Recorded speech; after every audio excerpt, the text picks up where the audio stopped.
Hello students, कैसे हैं आप सभी। स्वागत है एक बार फिर से आप सभी का दीपक ट्यूटोरियल्स में। चैप्टर सरफेस केमिस्ट्री की आज ये सेकंड क्लास है। इससे प्रीवियस जो क्लास थी, जो फर्स्ट क्लास थी सरफेस केमिस्ट्री की, उसके अंदर हम लोगों ने इंट्रोडक्शन किया था सरफेस केमिस्ट्री से कि सरफेस केमिस्ट्री क्या होती है। इसके अंदर आप बेसिकली किन किन चीज़ों की स्टडी करोगे। तो इस पूरे चैप्टर के अंदर हम लोगों को केवल 3 टॉपिक्स के बारे में स्टडी करनी है, जो मैंने आपको प्रीवियस क्लास में बता दिया था। एड्सॉर्प्शन एक टॉपिक, कैटालिसिस एक टॉपिक और कोलॉइड एक टॉपिक। इन 3 टॉपिक्स के बारे में आप पूरे चैप्टर में स्टडी करोगे।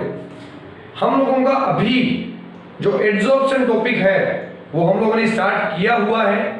अगर आप लोगों ने मेरा पिछला वीडियो देखा है तो आप लोगों को पता है कि एड्सॉर्प्शन जो टॉपिक है इस चैप्टर का पहला, वो हम लोगों ने स्टार्ट किया हुआ है।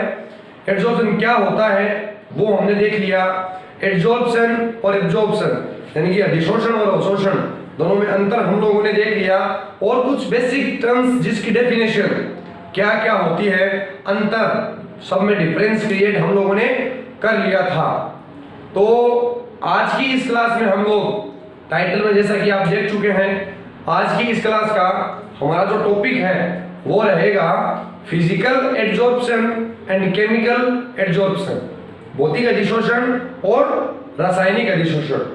ठीक है, तो बिना आप लोगों का टाइम वेस्ट किए आज की इस क्लास को स्टार्ट करने जा रहे हैं।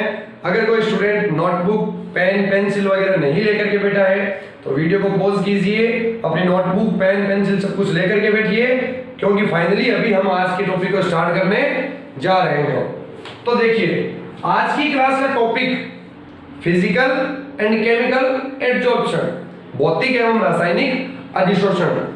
ये किस टर्म पे, किस बेस पे हम लोग फिजिकल एड्सॉर्प्शन और केमिकल एड्सॉर्प्शन की स्टडी करते हैं, सबसे पहले वो जान लेते हैं।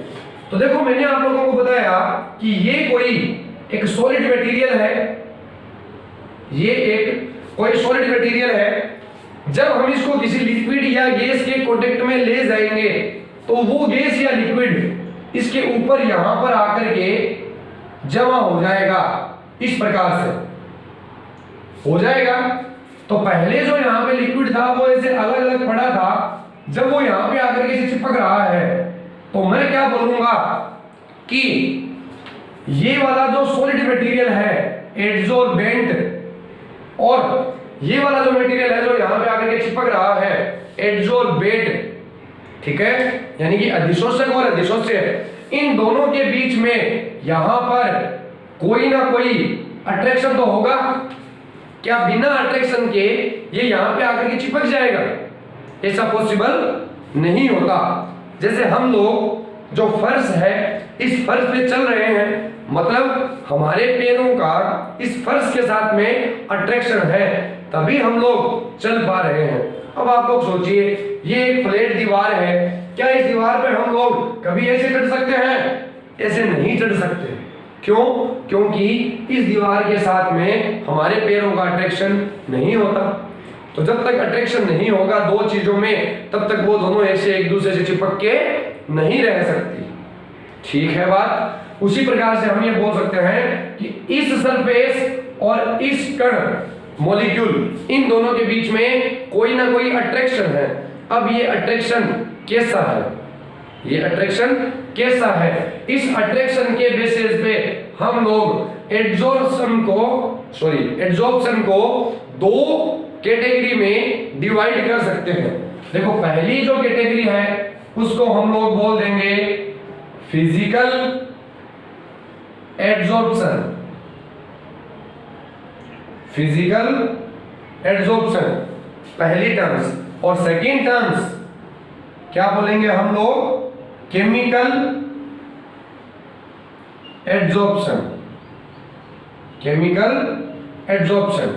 ठीक है, फिजिकल यानी कि मैं बोल दूं भौतिक अधिशोषण, और केमिकल यानी कि हम लोग बोल दें रासायनिक अधिशोषण।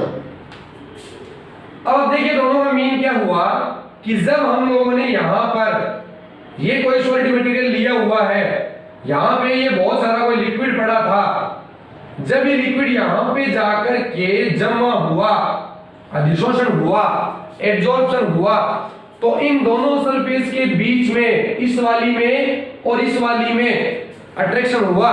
ये अट्रैक्शन एक नॉर्मल फिजिकल अट्रैक्शन भी हो सकता है और केमिकल बॉन्ड भी बन सकता है दोनों के बीच में। तो अगर दोनों के बीच में एक नॉर्मल फिजिकल अट्रैक्शन हुआ तो उसको हम बोल देंगे फिजिकल एड्सॉर्प्शन। और अगर दोनों के बीच में इलेक्ट्रॉनों की शेयरिंग हो गई या इलेक्ट्रॉनों की ट्रांसफरिंग हो गई और उससे इन दोनों के बीच में अगर केमिकल बॉन्ड बन गया तो उसको हम बोल देंगे केमिकल एड्सॉर्प्शन। ठीक है ये बात। तो फिजिकल एड्सॉर्प्शन में तो इस प्रकार का कुछ होता है और केमिकल एड्सॉर्प्शन में क्या होगा कि यहां पर इस टाइप से केमिकल बॉन्ड बन जाएगा। ये एड्सॉर्प्शन होता है जिसको हम लोग केमिकल एड्सॉर्प्शन कहते हैं। तो बेसिकली आप लोगों को ये पता चल गया कि फिजिकल एड्सॉर्प्शन और केमिकल एड्सॉर्प्शन, भौतिक अधिशोषण और रासायनिक अधिशोषण होता क्या है या किस बेस पे हम इन दोनों एड्सॉर्प्शन को कैटेगराइज करते हैं, ठीक है, क्लासिफाई करते हैं। तो जब एड्सॉर्प्शन का प्रोसेस होता है तो एड्सॉर्बेंट और एड्सॉर्बेट इन दोनों के बीच में कुछ अट्रैक्शन फोर्सेस काम करते हैं। अधिशोषण की प्रक्रिया में अधिशोषक और अधिशोष्य के बीच में कुछ अट्रैक्शन फोर्सेस काम करते हैं। अगर इन दोनों के बीच में फिजिकल अट्रैक्शन हुआ तो फिजिकल एड्सॉर्प्शन होगा और केमिकल अट्रैक्शन हुआ तो केमिकल एड्सॉर्प्शन होगा। तो ये एक जनरल बात इन दोनों में डिफरेंस क्रिएट करने के लिए कि क्या दोनों में बेसिक डिफरेंस है। अभी हम लोग इन दोनों के अंतर देखेंगे, बहुत सारे डिफरेंस। ये तो एक बेसिक डिफरेंस था, अभी बहुत सारे और कॉमन डिफरेंसेस है जो इन दोनों के बीच में हम लोगों को देखने हैं। ठीक है, तो इसके अंदर तो कुछ नोट करने लायक एक बार है नहीं। तो अभी हम लोग बात करते हैं इन दोनों के अंदर बेसिक डिफरेंस की। तो स्टूडेंट अभी हम लोग क्या करते हैं, फाइनली इधर मैं लिख रहा हूं फिजिकल एड्सॉर्प्शन और इधर हम लोग लिखेंगे केमिकल एड्सॉर्प्शन और इन दोनों में करेंगे डिफरेंस। फिजिकल मतलब मैंने लिख दिया था पहले, बाकी कई लोगों के कमेंट आते हैं कि सर आप हिंदी थोड़ी ज्यादा यूज कीजिए, हम लोगों को दिक्कत आती है। तो वापिस यहाँ पे जो हिंदी टर्म्स है इनकी वो लिख दे रहा हूं। ये भौतिक अधिशोषण, रासायनिक अधिशोषण यानी कि फिजिकल एड्सॉर्प्शन, केमिकल एड्सॉर्प्शन। देखिए सबसे पहले फिजिकल एड्सॉर्प्शन में क्या होता है, फिजिकल अट्रैक्शन। फिजिकल बॉन्डिंग में क्या होता है, फिजिकल अट्रैक्शन यानी कि एक भौतिक आकर्षण होता है दोनों सरफेस के बीच में। जैसे हाइड्रोजन बॉन्डिंग बोल दूं या फिर वंडरवॉल फोर्स। वंडरवॉल बल आप लोगों ने जानते हो आप सारे लोग। तो इसमें क्या होता है, फिजिकल अट्रैक्शन होती है, भौतिक आकर्षण जिसमें हाइड्रोजन बॉन्डिंग बन सकती है, वंडरवॉल फोर्स काम कर सकता है। लेकिन यहां पे क्या होती है, तो यहां पर दोनों सरफेस के बीच में केमिकल बॉन्ड बन जाता है, आयनिक बॉन्ड, कोवेलेंट बॉन्ड, इस टाइप का कुछ, यानी कि सहसंयोजक बंध, आयनिक बंध, इस प्रकार से कुछ बॉन्डिंग बन जाती है। तो ये पहला मेन डिफरेंस हो गया। आई होप इस डिफरेंस में आप लोगों को कोई दिक्कत नहीं होगी, इतना कर लोगे। अभी देखो डिफरेंस नंबर 2। डिफरेंस नंबर 2 क्या है कि जो फिजिकल एड्सॉर्प्शन होता है ये आपका रिवर्सेबल होता है। रिवर्सेबल यानी कि उत्क्रमणीय होता है। तो अगर ये रिवर्सेबल है तो ये बताओ कैसा होगा, तो ये होगा नॉन रिवर्सेबल। नॉन रिवर्सेबल यानी कि अनुत्क्रमणीय। बताओ रिवर्सेबल का मतलब क्या होता है, जो प्रोसेस हो रहा है उसका उल्टा वापस हो जाना, रिवर्सेबल। और अगर एक बार प्रोसेस हो गया उसका उल्टा वापस नहीं हो सकता, उसको हम बोलेंगे नॉन रिवर्सेबल। जैसे देखो आप लोग, मैं आपको अभी बताने जा रहा हूं किस टाइप से ये रिवर्सेबल होता है, किस टाइप से ये नॉन रिवर्सेबल होता है। आपको जो डिफरेंस बुक के अंदर लिखे हैं वही मैं बता रहा हूं। हो सकता है कुछ डिफरेंसेस हैं जो आपकी बुक में नहीं है, अलग से बता दिए जाए, लेकिन इसका मतलब ये नहीं है कि मैंने डिफरेंस लिख दिए आपने सारे वो डिफरेंस याद कर लिए, ऐसा नहीं होना चाहिए। फिर तो वो बुक में ही लिखे हैं, उसको आप डायरेक्ट बुक से ही याद कर लो। टीचर का रोल क्या होता है कि जो डिफरेंस या जो लैंग्वेज बुक के अंदर लिखी है उसको सिंपलीफाई करना, उसको सरल करना और सिंपलीफाई करके आप लोगों के सामने उसको एक्सप्रेस करना, एक्सप्लेन करना। ठीक है, तो अभी आपको मैं बोल दूं कि ये वाला रिवर्सेबल है और ये वाला नॉन रिवर्सेबल है, आप लोग इसको याद कर लोगे। लेकिन अगर आपको पूछे कि भाई इसका रियल मीन क्या है, क्या आप जानते हो, तो आप क्या बोलोगे, नहीं पता। इसी का हमारा मेन उद्देश्य यही है कि जो चीज पढ़ा रहे हैं वो आपके माइंड में पूरी पूरी फिट हो जाए। ठीक है बात। तो देखिए डियर, ये कोई सॉलिड सरफेस है, कोई लिक्विड आकर के यहां पर इस प्रकार से अट्रैक्शन कर लिया। अब ये अट्रैक्शन कर लिया तो मैंने अभी आपको क्या कहा कि ये वाला जो अट्रैक्शन है ये कैसा है, फिजिकल अट्रैक्शन है। ठीक है, एक नॉर्मल टाइम के लिए ये होगा, कुछ टाइम के लिए, कुछ टाइम के बाद में ये कण यहां से वापस दूर जा सकते हैं। तो अगर दूर चले गए तो पहले आकर के चिपके, फिर वापस दूर चले गए, हो गया रिवर्सेबल।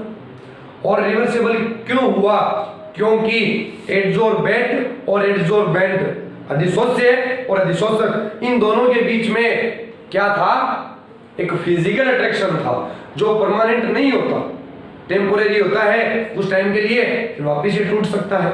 लेकिन केमिकल एडसॉर्प्शन में क्या होता है, तो देखिए ये एक सॉलिड मटेरियल जो भी यहाँ पर एडसॉर्प्शन की क्रिया करने के लिए आएगा वो यहाँ पर आकर के इस टाइप से केमिकल बॉन्ड बना लेगा। अब अगर केमिकल बॉन्ड बना लिया तो आप बताओ क्या इस बॉन्ड को तोड़ पाना नॉर्मल कंडीशन में क्या पॉसिबल है, नहीं है। अगर इसको तोड़ पाना पॉसिबल नहीं है तो अगर एक बार एडसॉर्प्शन का प्रोसेस हो गया तो इन कणों को वापस दूर नहीं भेजा जा सकता, नहीं भेजा जा सकता, तो ये नॉन रिवर्सेबल यानी कि अनुत्क्रमणीय है। आई होप सेकंड डिफरेंस आप लोगों को क्लियर होगा, कोई डाउट नहीं होगा यहाँ पे आपको। चलिए नंबर 3 में क्या लिखता हूं कि जो फिजिकल एडसॉर्प्शन है वो अनस्पेसिफिक होता है, अनस्पेसिफिक। और ये वाला कैसा होता है, तो ये वाला स्पेसिफिक होता है। स्पेसिफिक यानी कि विशिष्ट, ये क्रिया विशिष्ट होता है और ये क्रिया विशिष्ट नहीं होता है। अब वापिस वही अगर मैं आप लोगों को कहूं कि अंतर आप लोगों के सामने लिखा पड़ा है, आप इसको एक्सप्लेन कर दो, क्या कर दोगे, नहीं कर पाओगे।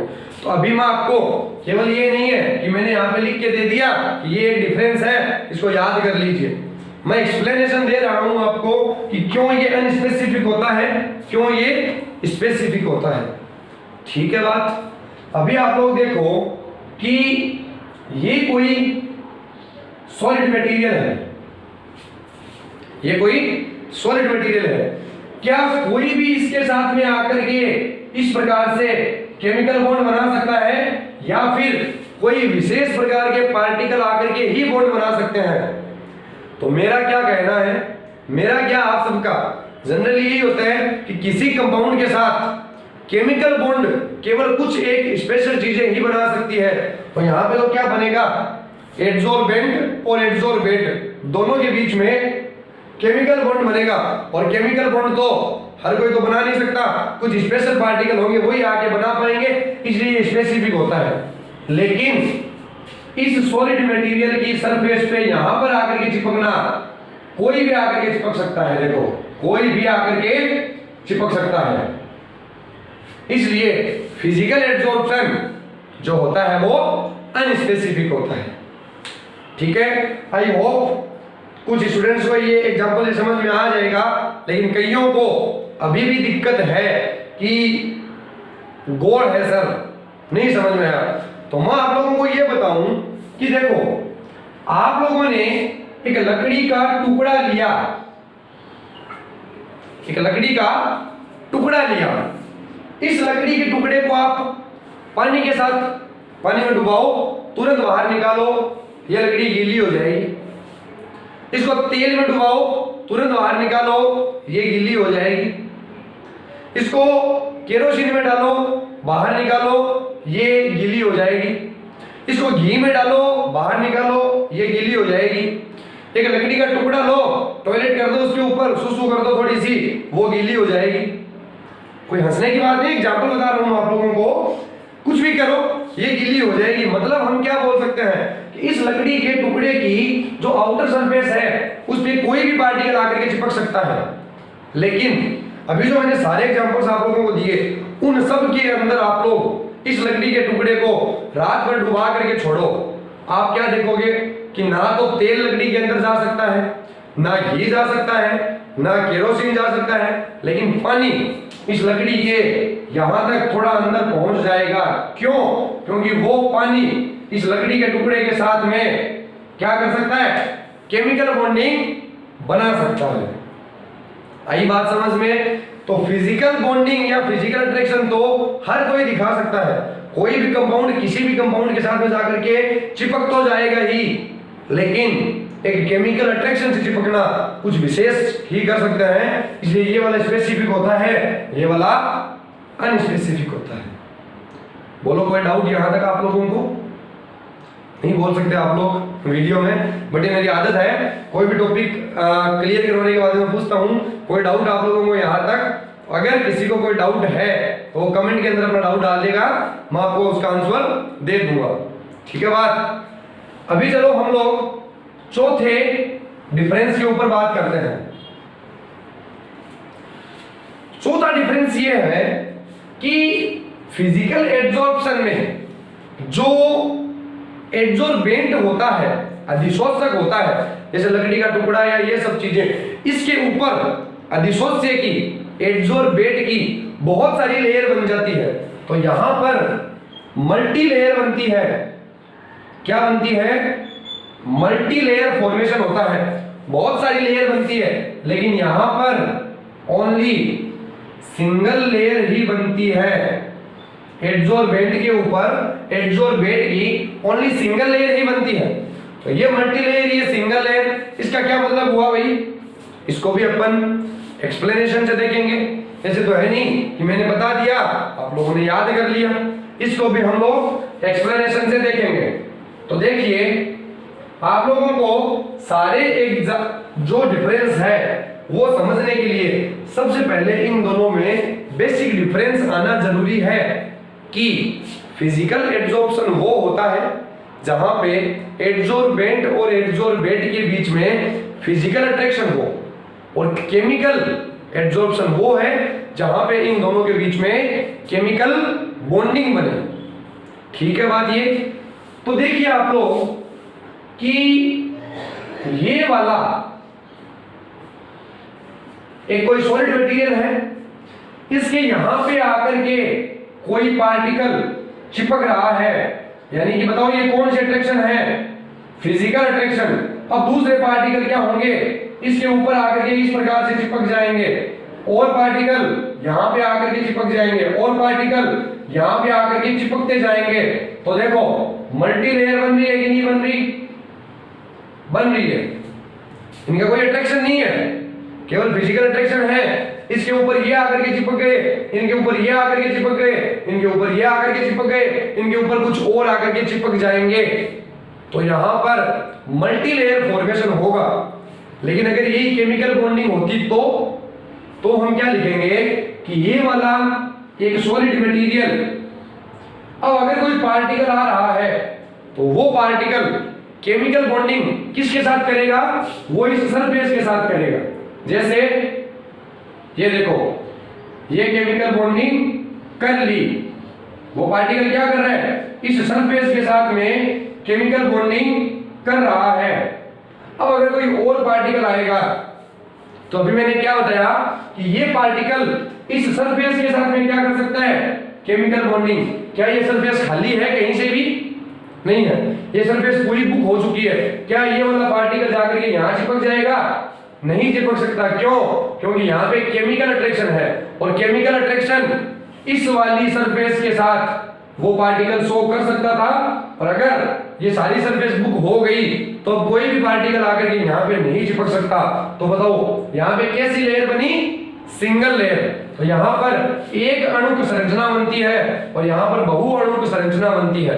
यहाँ पे मल्टी लेयर, यहाँ पे सिंगल लेयर। कोई डाउट यहाँ पे आप लोगों को? सॉरी, वापिस वही आदत से मजबूर। कोई अगर डाउट हो तो आप लोग कमेंट में डाल दीजिएगा। अभी आप लोग समझते रहो। तो ये चार बेसिक डिफरेंस आप लोगों के सामने मैंने लिख दिए हैं। कोई डाउट अगर आप लोगों को यहाँ तक हो तो आप लोग मेरे को बताइएगा। अभी एक और बहुत इंपॉर्टेंट डिफरेंस है वो, जिसके बारे में हम लोग बात करेंगे।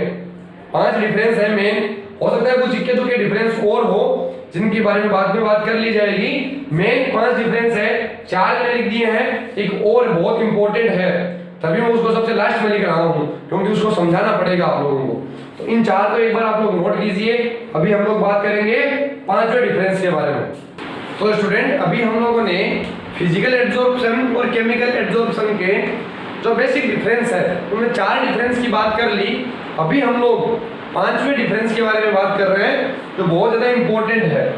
5वें डिफरेंस में हम ये बोल रहे हैं कि फिजिकल एड्सॉर्प्शन में और केमिकल एड्सॉर्प्शन में जब एड्सॉर्प्शन का प्रोसेस हो रहा है, जब अधिशोषण की क्रिया हो रही है, यानी कि जब इस सरफेस के ऊपर जो पार्टिकल्स हैं वो आकर के चिपक रहे हैं, तब अगर मैं टेम्परेचर बढ़ा दूं, अगर मैं टेम्परेचर बढ़ा दूं तो फिजिकल एड्सॉर्प्शन क्या होगा? कम हो जाएगा। यानी कि फिजिकल एड्सॉर्प्शन जो है, भौतिक अधिशोषण जो है, वो तापमान के व्युत्क्रमानुपाती है। और उसी टाइम जब एड्सॉर्प्शन हो रहा है, और वो कौन सा है? केमिकल है। और अगर मैं टेम्परेचर बढ़ा दूं तो केमिकल एड्सॉर्प्शन बढ़ जाएगा। यानी कि भौतिक अधिशोषण तापमान के व्युत्क्रमानुपाती होता है, जबकि रासायनिक अधिशोषण तापमान के समानुपाती होता है। टेम्परेचर इंक्रीज करने पर फिजिकल एड्सॉर्प्शन डिक्रीज होगा या उसकी रेट कम हो जाएगी, और टेम्परेचर इंक्रीज करने पर केमिकल एड्सॉर्प्शन की नेचर या उसकी रेट बढ़ जाएगी। ऐसा क्यों है? देखिए, एक्सप्लेनेशन हम किसी भी टॉपिक्स की करेंगे, ऐसे नहीं है बता दिया आप लोग याद कर लो, ऐसा तो होना ही नहीं चाहिए। तो देखो, ये एक सरफेस है जिसके ऊपर ये बहुत सारे पार्टिकल पड़े हुए हैं किसी पात्र में। जब मैं इसको इसके अंदर ले जाऊंगा, ये पार्टिकल यहाँ पे आकर के चिपकेंगे, और जो एड्सॉर्प्शन होगा वो कौन सा होगा? फिजिकल होगा। फिजिकल के अंदर वो पार्टिकल केवल यहाँ पर आकर के चिपकेंगे, यहाँ पर कोई केमिकल बॉन्डिंग नहीं बनाएंगे। इस प्रकार से कंडीशन होगी।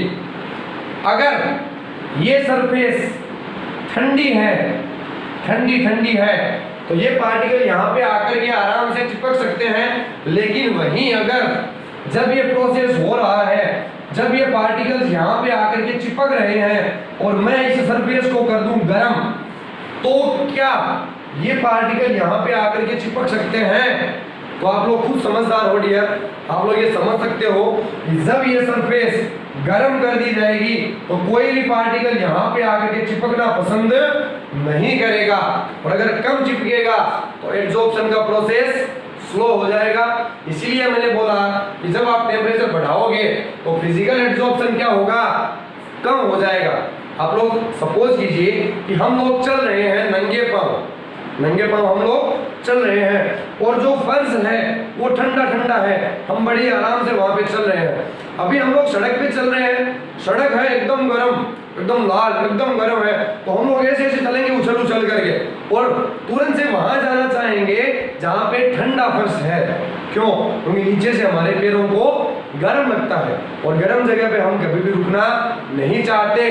वही प्रोसेस यहाँ पे है। जब ये यहाँ पे फिजिकल एड्सॉर्प्शन कर रहा है और आप लोग इस सरफेस को गर्म कर दो तो ये पार्टिकल यहाँ पे आकर के चिपकना नहीं चाहेंगे, और नहीं चाहेंगे तो जो एड्सॉर्प्शन का प्रोसेस होगा वो कैसा हो जाएगा, स्लो हो जाएगा। तो फिजिकल एड्सॉर्प्शन टेम्परेचर के इनवर्सली प्रोपोर्शनल होता है, लेकिन वहीं अगर ये वाला एड्सॉर्प्शन केमिकल हो रहा होता तो टेम्परेचर बढ़ाने पर ये बढ़ जाता। ऐसा क्यों? प्रोसेस तो कुछ ऐसा ही वहां पे, लेकिन अगर टेम्परेचर बढ़ाया जाएगा तो केमिकल एड्सॉर्प्शन बढ़ जाएगा। ऐसा क्यों होता है? इसके बारे में भी एक्सप्लेनेशन दे रहा हूं आप लोगों को। देखिएगा, हम लोग बात करें कि यहां पर ये कोई सरफेस है और ये वो पार्टिकल है जो यहां पे जाकर के केमिकल एड्सॉर्प्शन करेंगे। केमिकल का मतलब इन दोनों पार्टिकल के बीच में यहां पर बॉन्ड बनेगा। और बताओ बॉन्ड बनेगा कब? जब इस सरफेस और इन पार्टिकल के बीच में कोई केमिकल रिएक्शन होगी तभी तो बॉन्ड बनेगा। अगर कोई केमिकल रिएक्शन हो ही नहीं रही तो क्या बॉन्ड बन जाएगा? नहीं बनेगा। तो मैं क्या बोल रहा हूं, इस पार्टिकल और इस सरफेस के बीच में केमिकल रिएक्शन हो रही है और मैंने आप लोगों को केमिकल रिएक्शन के रेट को अफेक्ट करने वाले फैक्टर पढ़ाए थे और उसके अंदर मैंने आप लोगों को बताया था टेम्परेचर। अगर आप टेम्परेचर बढ़ा दोगे तो केमिकल रिएक्शन फास्ट होगी। टेम्परेचर बढ़ा दिया तो केमिकल रिएक्शन फास्ट हो रही है तो ये वाले पार्टिकल यहाँ पे आकर के जल्दी केमिकल बॉन्ड बना रहे हैं। इसलिए मैं ये बोलता हूँ कि जब आप टेम्परेचर बढ़ा दोगे तो केमिकल एड्सॉर्प्शन क्या होगा, बढ़ जाएगा। हाँ, ये अलग बात है कि जब केमिकल एड्सॉर्प्शन हो गया, बॉन्ड बन गया, अब आप टेम्परेचर बढ़ा करके इस बॉन्ड को तोड़ सकते हो, वो अलग बात है। लेकिन मैंने क्या कहा कि जब एड्सॉर्प्शन का प्रोसेस हो रहा है, जब ये पार्टिकल यहाँ पे जाकर के चिपक रहे हैं, तब अगर ये फिजिकल होगा तो टेम्परेचर बढ़ाने पर ये कम हो जाएगा, और अगर केमिकल होगा तो टेम्परेचर बढ़ाने पर ये बढ़ जाएगा। ये बात समझ में आ गई? जब ये एड्सॉर्प्शन हो जाएगा, ये बात ध्यान रखिए आप लोग, जब ये एड्सॉर्प्शन हो जाएगा अब आप टेम्परेचर बढ़ा करके इसको कम कर सकते हो, इन पार्टिकल्स को यहाँ से दूर भेज सकते हो, क्योंकि वो टेम्परेचर बढ़ाने पर बॉन्ड टूटता है। ये बात आप लोगों ने समझी है। लेकिन मैंने बात ओनली इतनी करी कि जब एड्सॉर्प्शन का प्रोसेस हो रहा है, जब अधिशोषण की क्रिया हो रही है, तब ताप बढ़ाने पर भौतिक अधिशोषण कम होगा और ताप घटाने पर रासायनिक अधिशोषण बढ़ जाएगा। ठीक है, फिजिकल एड्सॉर्प्शन टेम्परेचर के इनवर्सली प्रोपोर्शनल है और केमिकल एड्सॉर्प्शन टेम्परेचर के डायरेक्टली प्रोपोर्शनल है। तो ये कुछ बेसिक डिफरेंस थे जो हम लोगों ने जान लिए। अभी हम लोग ये बात भी कर सकते हैं कि क्यों हम जब टेम्परेचर बढ़ाते हैं तो एड्सॉर्प्शन का प्रोसेस घट जाता है, तापमान बढ़ाने पर अधिशोषण की क्रिया कम हो जाती है, या टेम्परेचर इंक्रीज करने पर एड्सॉर्प्शन की प्रोसेस डिक्रीज हो जाती है। ऐसा क्यों है? तो इसके लिए हम लोगों को स्टडी करनी पड़ती है थर्मोडायनेमिक्स। एक बहुत इंपॉर्टेंट ब्रांच है केमिस्ट्री की, जिसको हिंदी में बोला जाता है ऊष्मागतिकी। जो आप लोग 11th के अंदर पढ़ के आते हो, तो अभी हम लोग बात करेंगे थर्मोडायनेमिक्स इन एड्सॉर्प्शन, यानी कि ऊष्मागतिकी। किसमें? अधिशोषण में। अधिशोषण के अंदर ऊष्मागतिकी की संभाव्यता, कितनी संभावना है उसकी, ये हम लोग बात करेंगे। लेकिन आज की इस क्लास को तो हम लोग यहीं पे अगर कंप्लीट करते तो ज्यादा बेटर रहेगा। लगभग आधे घंटे की क्लास हो चुकी है, तो मेरे अकॉर्डिंग इस क्लास को यहीं पे स्टॉप कर देना चाहिए। आज की इस क्लास में आप लोग केवल इतना ही पढ़ो कि फिजिकल एड्सॉर्प्शन और केमिकल एड्सॉर्प्शन में क्या बेसिक डिफरेंस है। यहाँ पे एड्सॉर्बेंट और एड्सॉर्बेट के बीच में फिजिकल अट्रैक्शन होता है, यहाँ पे केमिकल अट्रैक्शन होता है। ये तो बेसिक डिफरेंस था। और भी 4-5 डिफरेंस मैंने आप लोगों को बताए, जिनके बारे में आप लोग जो मैंने एग्जांपल्स दिए हैं, जो मैंने एक्सप्लेनेशन दी है, उनको माइंड में फिट करिएगा, तभी आप लोगों के ये याद हो पाएंगे। अगर रटाफिकेशन करा तो हो सकता है आप 5 में से कुछ 2-3 याद रख पाओ, बाकी भूल जाओ। लेकिन अगर कॉन्सेप्ट पीछे का क्लियर रहेगा तो वो सारे के सारे डिफरेंस आप लोग याद कर पाओगे। तो डिफरेंस याद कर रहे हैं, उनके पीछे की जो एक्सप्लेनेशन मैंने दी है उनको समझनी है। ये वाला जो डिफरेंस है ये बहुत ज़्यादा इंपॉर्टेंट है, क्योंकि इसके बारे में हम वापस ये पढ़ेंगे कि क्यों जब हम टेम्परेचर बढ़ाते हैं तो एड्सॉर्प्शन का प्रोसेस कम हो जाता है। और इसको एक्सप्लेन करने के लिए हमको हेल्प लेनी पड़ेगी किसकी? थर्मोडायनेमिक्स की। तो ये जो हमारी नेक्स्ट क्लास होगी उसके अंदर हमारा नया टॉपिक ये रहेगा थर्मोडायनेमिक्स इन एड्सॉर्प्शन, यानी कि अधिशोषण में ऊष्मागतिकी। ठीक है, तो इस क्लास को पूरा करने के बाद अगर आप लोगों को 11th का थर्मोडायनेमिक्स का चैप्टर पढ़ा हुआ है उसको वापस एक बार थोड़ा रिवाइज करिएगा, ताकि नेक्स्ट क्लास में आप लोगों को बहुत ज़्यादा हेल्प मिल जाए। ठीक है, आज की इस क्लास को हम लोग यहीं पे स्टॉप करते हैं। आई होप मैंने जो आपको सारे डिफरेंस बताए क्लियर होंगे, आप लोगों को समझ में आ गए होंगे। फिर भी अगर किसी भाई को कोई डाउट है किसी भी प्रकार का तो कमेंट के अंदर अपना डाउट डालिएगा, मैं आपको श्योरली उसका आंसर दूंगा। ठीक है, तो फाइनली आज की क्लास को यहीं विराम देते हैं, मिलते हैं हम लोग नेक्स्ट क्लास में। तब तक के लिए bye bye, thank you for watching.